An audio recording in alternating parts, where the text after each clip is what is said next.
Tujuannya adalah supaya dia mau menyelamatkan manusia. Dan caranya Tuhan Yesus menyelamatkan manusia, coba dipikir anak-anak. Coba didengar anak-anak. Kalau ada satu rumah ya, di dalam rumah itu ada 5 orang, ada bapak, mama, anak-anaknya, 3 orang. Rumah itu terkunci semuanya. Mereka sedang tidur pada malam hari. Terus tiba-tiba kebakaran. Bagaimana menyelamatkan mereka caranya? Supaya tidak kebakaran, tidak mati seisi rumahnya. Bagaimana caranya? Coba anak-anak pikir. Kalau ada rumah kebakaran untuk menyelamatkan seisi rumah, apa yang anak-anak lakukan? Kenapa?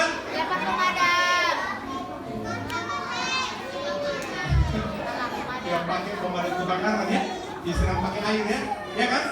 Ya, kemudian diterobos masuk ke dalam, didobrak pintunya, ya ditarik semua orang untuk diselamatkan. Nah, itu caranya untuk manusia bisa selamat. Ya, tetapi kalau selamat daripada hukuman Tuhan, ya karena kita berdosa, yang ternyata Tuhan kasih peraturan, manusia melanggarnya. Tuhan turunkan, tadi ada 10 hukum Tuhan. Ada yang ingat 10 hukum Tuhan? Yang tadi itu ya. Hukum yang pertama apa? Hukum yang kedua? Iya, jadi ada 10 hukum. Itu pun ternyata yang diturunkan yang melalui Nabi Musa juga dilanggar manusia. Dan manusia tidak ada yang tidak melanggar 10 hukum itu. Oleh sebab itu cara satu-satunya, ya kalau dulu untuk pengampunan dosa ada imam besar membawakan korban untuk dikorbankan. Tapi ternyata itu pun tidak sempurna. Sehingga Tuhan kirimkan yang kita rayakan di hari Natal itu, ya putranya. Siapa nama putra Allah yang tunggal itu? Halo anak TK. Siapa nama putra Allah juru selamat yang kita rayakan itu? Iya, Tuhan Yesus. Jadi dia menjadi bayi, padahal dia adalah Allah yang menjadi manusia. Tapi cara dia menyelamatkan, dia harus menjadi korban. Dia harus rela disalibkan untuk keselamatan. Bagaimana caranya kita bisa selamat? Tadi ada cara-cara ya. Cara pertama tadi dalam liturgi tadi, dia berusaha untuk selamat dengan cara apa? Yang orang yang pertama tadi, dia berusaha dengan cara apa? Selamat. Berbuat baik. Ya, berbuat baik. Bisa selamat tadi? Enggak bisa. Yang kedua tadi cara apa dia? Orang gak uang. Uang, dipikir dia bisa Tuhan disogok. Nggak bisa. Ya. Orang pikir dengan kasih ini buat baik, dia selamat. Tidak. Yang ketiga, apa dia usahakan? Pejabat. Wah, dia menolong orang karena banyak uangnya juga ya, pejabat dia. Ya, bisa ngatur-ngatur, tolong orang. Ternyata tidak bisa diselamatkan. Apalagi? Iya, dipikir dengan ilmu pengetahuan orang bisa selamat, tidak bisa. Dengan cara bagaimana kita diselamatkan oleh Tuhan? Nomor 1 caranya apa? Percaya kepada Tuhan. Percaya. Anak-anak TK Eklesia, siapa yang percaya kepada Tuhan Yesus? Angkat tangannya, kan kita rayakan malam ini loh. Ya kan? Ya puji Tuhan. Ya, turut tangannya. Jadi kita harus bersuka cita pada waktu kelahiran Tuhan Yesus. Istimewa.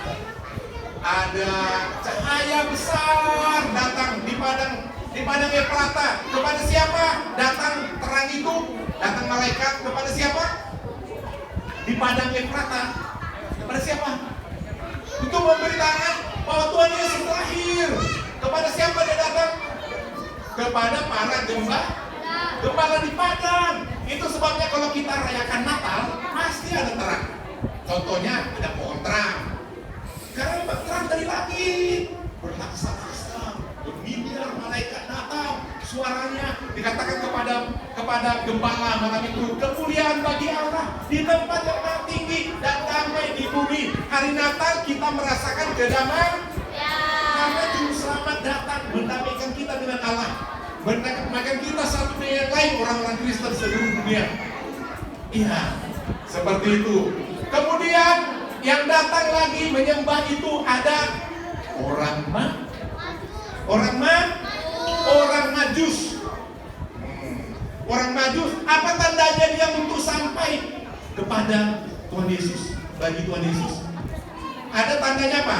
Bintang. Itu sebabnya di pohon Natal, di pucuknya pasti ada itu bintang penunjuk. Seperti itu, ya. Lihat kalau hari Natal ada lilin, tanda terang. Seperti itu, malaikat datang, ada terang, bernyanyi gloria, gloria. Ya, kemuliaan bagi Allah di tempat yang maha tinggi. Itu tadi disimbolkan dengan nyanyian, tarian-tarian. Jadi ada sukacita. Jadi hari Natal pasti ada lilin, pasti ada lampu, pasti ada apa lagi? Kue. Kenapa? Lihat, orang Majus itu bawa apa sama Tuhan Yesus? Bawa apa? Ada bawa emas. Kalau dulu ada bolu, pasti dibawa juga bolu. Tapi belum zamannya. Ya, dikasihlah emas. Dengan emas nanti ditukar, bisa beli kue, bisa beli beras, ini. Apalagi dibawa? Mur, perak, seperti itu ya. Itu semua bisa nanti dimanfaatkan oleh Bunda Maria dan Yusuf untuk segala keperluan bagi mereka itu Tuhan Yesus. Jadi hari Natal adalah hari sukacita. Coba tepuk tangan buat Tuhan. Tepuk tangan karena hari Natal hari sukacita. Ya, kita bersyukur kalian anak-anak dari kecil telah diterangkan tentang Juru Selamat. Dari kecil ditanamkan iman kepada Tuhan Yesus Kristus, satu-satunya Juru Selamat. Ini yang paling penting, ya. Hanya dengan percaya kepada Tuhan ada pintu terbuka bagi kita untuk memperoleh keselamatan. Ada damai. Anak-anak, kisah Natal hari ini menceritakan pentingnya persahabatan. Anak-anak, penting bersahabat. Siapa punya sahabat? Teman dekat? Bagus. Jadi punya teman itu penting. Satu kali kita perlu, satu kali dia perlu, kita bisa saling menolong. Karena kita tidak bisa hidup kita di dunia ini sendiri. Anak-anak, siapa di sini bisa hidup sendiri di rumah? Berani nggak? Berani sendiri di rumah. Nggak perlu mama, nggak perlu bapak, nggak perlu teman. Ya, siapa yang berani hidup sendiri? Malam. Ya sebenarnya kita nggak berani ya. Karena apa? Kalau kita sendiri kita capek. Siapa yang masak? Siapa yang nyuci? Ya kan? Jadi mesti ada orang yang lain, ya kan? Itu sebabnya kita perlu punya siapa di sini kalau sekolah muridnya cuma satu, mau nggak lihat? Nggak enak ya? Tiap hari dia ibu guru terus, mau bercanda nggak bisa dimarah, ya kan? Jadi kita perlu tenang. Coba, Om mau tanya sebelum cerita. Di sini yang punya teman dekat ya, yang kompak ya. Coba tunjukkan. Siapa tahu nanti ada yang mau tunjukkan temannya ya. Coba, Om mau tanya siapa yang punya teman atau sahabat, tunjuk ya, tunjuk siapa sahabat kalian. Ayo anak sekolah minggu, tunjuk siapa sahabat kalian. Ini penting. Di sekolah, ini di sini ditanya. Apa ditanya nggak kelihatan? Tunjuk siapa sahabat kalian. Ya, bagus. Nah, kita ambil dulu satu cerita ya. Kalau cerita firman Tuhan mesti ada ayatnya, nggak boleh cerita dongeng. Ya, mesti ada ayatnya.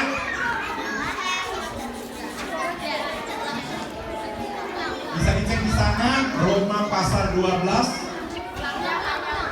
ayat 10. Roma pasal 12 ayat 10. Ayat ini surat daripada Rasul Paulus, Om Paulus pada gereja orang percaya yang ada di kota Roma.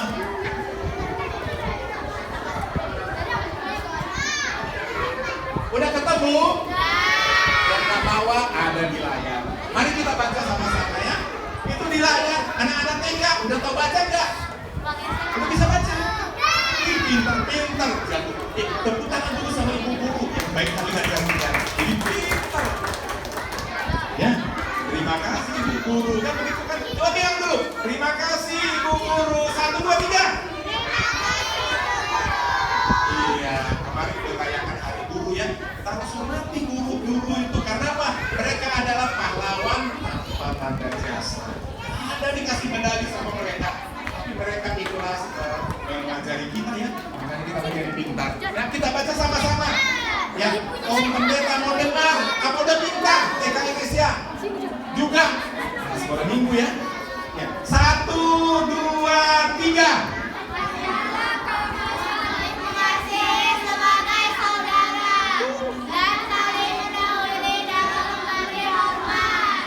Iya. Sekali lagi. 1, 2, 3. Tetaplah kamu saling mengasihi sebagai saudara. Dan saling mendahului dalam memberi hormat. Sudah jelas ayat itu ya. Itu nasihat daripada Om Paulus kepada orang Kristen yang tinggal di kota Roma. Hendaklah kamu nomor 1 saling mengasihi, saling menyayangi. Jangan suka berantem ya. Amin. Suka kelahi, boleh rebutan, tapi jangan sampai menyakiti temannya. Kemudian sebagai saudara. Kemudian dan saling mendahului dalam memberi hormat. Bagaimana memberi hormat? Coba tunjukkan bagaimana memberi hormat. Coba jumpa temannya hormat, begitu ya? Kalau dalam baris-baris ya. Tapi artinya kita harus menyapa teman kita. Kalau pagi-pagi anak-anak jumpa sama ibu guru di sekolah, bagaimana mendahului kasih hormat? Bilang apa sama ibu guru? Harus seperti itu, nggak boleh diam-diam. Selamat pagi, teacher. Selamat pagi, miss. Selamat pagi. Pokoknya guru-gurunya ya diucapkan selamat pagi. Kalau jumpa sama om pendetanya, ya bapak pendetanya di gereja kalian, di gereja kita masing-masing, bilang apa? Sama pandita, bilang apa? Harus ngomong. Jumpa sama abang panditanya ngomong apa?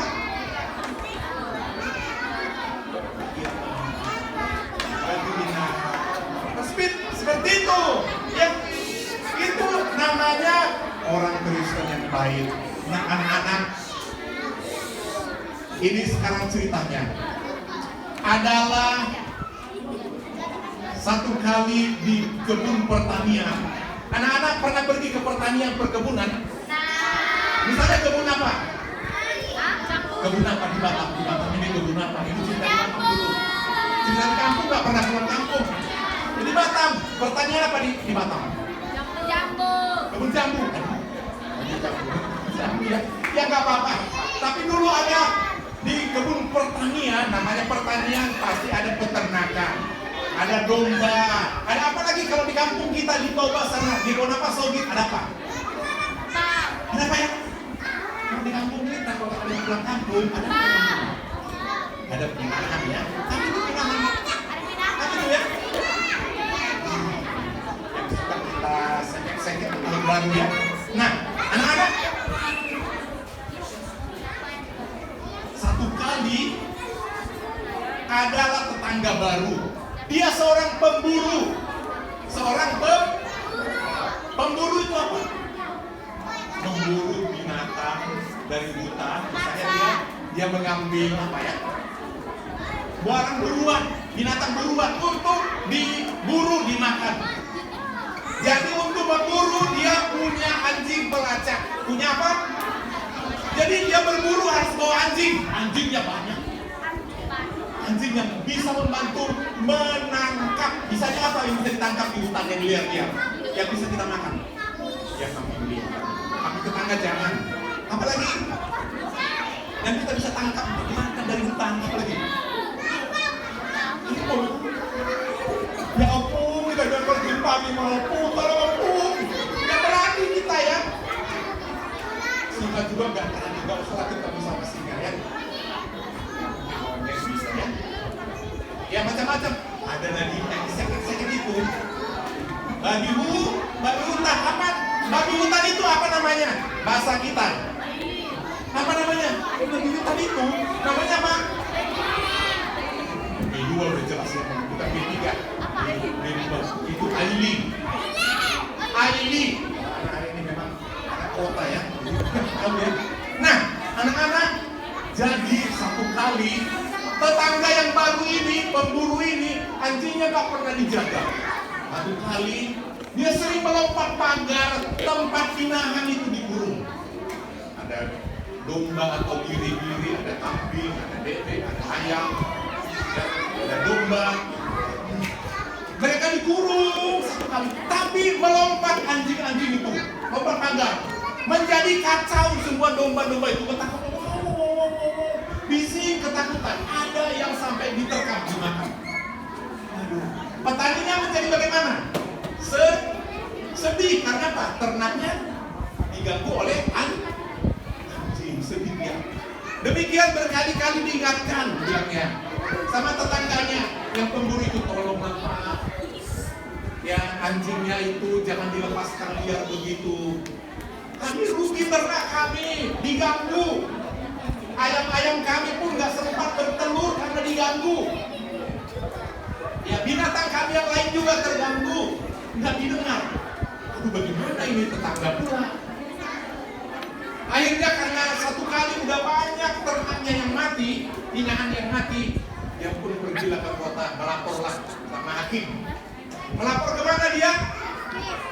Melapor kemana? Hakim. Dia menentukan, dia berpengadilan. Kemudian dia datang sama hakim. Yang mulia, aku ada perkara. Perkara apa? Aku bekerja sebagai peternak, tapi ada tetangga baruku, seorang pemburu. Ternakku banyak sudah mati. Ya, diambil, dimakan oleh apa? Anjing tadi. Sedih kan? Sedih sekali. Aduh, dombaku, biri-biriku, kambing kami banyak yang sakit mati juga. Didengar sama siapa? Pak Hakim. Dengar semua. Oh, kemudian dia bilang begini, kau mau apa sekarang? Ya supaya dia dihukum. Kemudian Pak Hakim bilang lagi seperti ini, kamu mau punya sahabat atau mau punya musuh sama tetangga? Itu ditanya Pak Hakim dulu. Kamu keinginan hatimu punya tetangga sebagai teman, sahabat, atau sebagai musuh? Akhirnya dia jawab, aku maunya sahabat. Oh, mau sahabat. Kalau mau sahabat, dengarkan nasihatku. Apa dikatakan? Kalau mau punya sahabat, dengarkan nasihatku. Kemudian dibisikkan ke telinga petani itu. Lakukan ini, bisik-bisik dia. Kemudian dia pun pulang. Siapa yang pulang? Dengar ini ceritanya ya. Siapa yang pulang? Ini belum cerita sahabat, belum bersahabat. Siapa yang pulang? Petani pulang ke rumahnya. Kemudian dia bilang sama seisi rumahnya, nakku, ambil 4 ekor domba kita yang kecil, yang terbaik, yang terlucu, 4 ekor. Untuk apa Pak? Kita kasih sama tetangga kita yang seringkali anjingnya menerkam ternak kita. Oh Bapak ini kenapa justru dikasih? Iya kita kasih 4 ekor. Berapa ekor? 4. Beritanya Pak banyak kali 4. Iya anak orang itu 4 orang. Berapa anak pemburu tadi? 4. Berapa ekor dikasih domba? 4. Satu anak dapat 1 ekor. Senang kalau kalian dikasih anak domba? Senang nggak? Senang ya? Bisa lucu main-mainnya seperti itu. Waktu diterima anaknya semua gembira, dapat hadiah. dia 4 ekor anak domba. Ada pemburu tadi. Kemudian anak-anak itu pun merawat apa? Dombanya. Berapa tadi? Berapa ekor? Itu berarti tajam ya. 4 ya. Berarti mendengar apa yang tadi ceritanya. Ini penting. Nah, tiba-tiba anjing orang itu mau menerkam. Mau diapain? Mau menerkam. Menerkam apa? Anak domba yang baru dikasih tetangga. Langsung dibilang, bapak ini kurung anjing kita itu. Pasti tetangga itu pada takut. Tengoklah domba ini. Iya ya. Saya enggak, orang itu sama anak domba itu. Saya enggak. Saya. Karena itu dikurunglah, diikatlah anjingnya itu selama. Nah setelah itu mereka menjadi bagaimana yang bertetangga? Menjadi bagaimana? Menjadi baik. Dia nggak balas dengan jahat. Menjadi baik karena apa? Anjingnya sudah apa? Diikat. Ya. Jadi nggak mengganggu lagi. Karena apa? Kalau dilepas mengganggu juga 4 ekor tadi kan yang udah dikasihkan. Akhirnya domba itu makin besar dirawat. Berapa tadi dombanya? 4. Yang kecil menjadi besar, terus beranak menjadi banyak.